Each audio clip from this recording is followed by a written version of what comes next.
বাংলা প্রথম পত্রের এ প্লাস পাওয়ার যে টেকনিক রয়েছে, আমরা কিন্তু ম্যাক্সিমাম স্টুডেন্ট বাংলা প্রথম পত্রের এ প্লাস মিসের কারণে আমরা কিন্তু এ প্লাসটা মিস করে ফেলি। সো আজকে আমরা কিভাবে বাংলাতে এ প্লাস পাওয়ার বা বাংলাতে সবচেয়ে বেশি মার্ক ক্যারি করার যে টেকনিক রয়েছে সেই টেকনিকটাই আপনাদের মাঝে আমি শেয়ার করব। সো দেখো, এভারেজ সবাই অ্যান্সার যেভাবে করে, আচ্ছা আমাদেরকে যখন স্যারেরা কি প্রশ্নপত্র দিবে, মনে করো আমি উদ্দীপকটি পড়ে বুঝতে পারলাম যে এটা অপরিচিত গল্প থেকে সৃজনশীলতা করছে, তো আমি লিখলাম কি যে উদ্দীপকের সাথে অপরিচিত গল্পের কি অনুপম চরিত্রের সাথে সাদৃশ্য।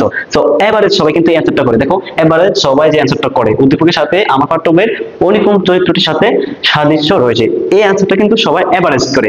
আচ্ছা, একটু ডিফারেন্ট অ্যান্সার যেটা স্যাররা দেখলে আপনাকে আর পিছনে পড়বে না, আপনাকে এই 3 লাইন দেখার পরে যে সম্পূর্ণ মার্ক দিবে, একটা ভালো মার্ক দিবে, স্যারের খুশি হয়ে আপনার সম্পূর্ণ খাতাও দেখবে না, এরকম অ্যান্সার করলে কিরকম হয় সেই টেকনিকটা লোকে দেখো।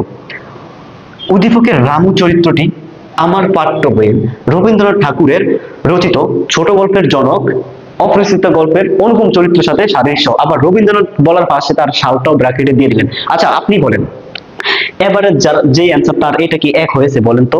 দুইটা কিন্তু অনেক ডিফারেন্ট, বিকজ এটা কিন্তু সবাই অ্যান্সার করে উদ্দীপক পাওয়ার সাথে সাথে কি লেখে যে উদ্দীপকের সাথে অপরিচিত গল্পের রবীন্দ্রনাথ অপরিচিত গল্পের কার অনুপমের সাথে সাদৃশ্য রয়েছে, এটা কিন্তু এবারে সবাই করে কিন্তু এই অ্যান্সারটা কিন্তু কয়জনে করে বলেন তো?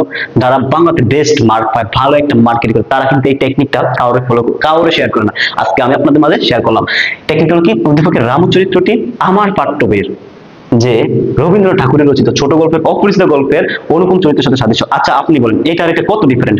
এখানেও 3 লাইন, এখানেও 3 লাইন, একটু বেশি যদিও, কিন্তু এখানে যে তথ্য আমি দিয়েছি এখানে কি সেই তথ্য আমি দিতে পারছি?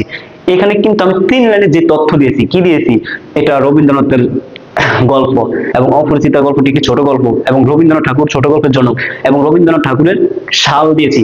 এতগুলো তথ্য যখন স্যারে দেখবে, স্যার কিন্তু বুঝতে আর সক্ষম হবে না, যে স্যারে বুঝতে পারবে যে তুমি অনেক অ্যাডভান্স লেভেলের স্টুডেন্ট। তখন স্যারে কি করবে, ওই 3 লাইন দেখার পরে তোমার পিছনে কি লেখছো আর সেটা দেখার সময় থাকবে না, তোমাকে 3 মার্ক করে এবং কি তোমার সম্পূর্ণ খাতাও দেখতে না পারে, তোমার এত অ্যাডভান্স লেভেলের অ্যান্সার করা দেখলে। মূলত এটাই হলো টেকনিক। তুমি দেখো এভারেজ স্টুডেন্ট যেভাবে অ্যান্সার করা, তুমি যেভাবে অ্যান্সার করবা, এইভাবে যদি অ্যান্সার করতে পারো তোমার অ্যান্সারটা কি বেস্ট হয় না অনেক?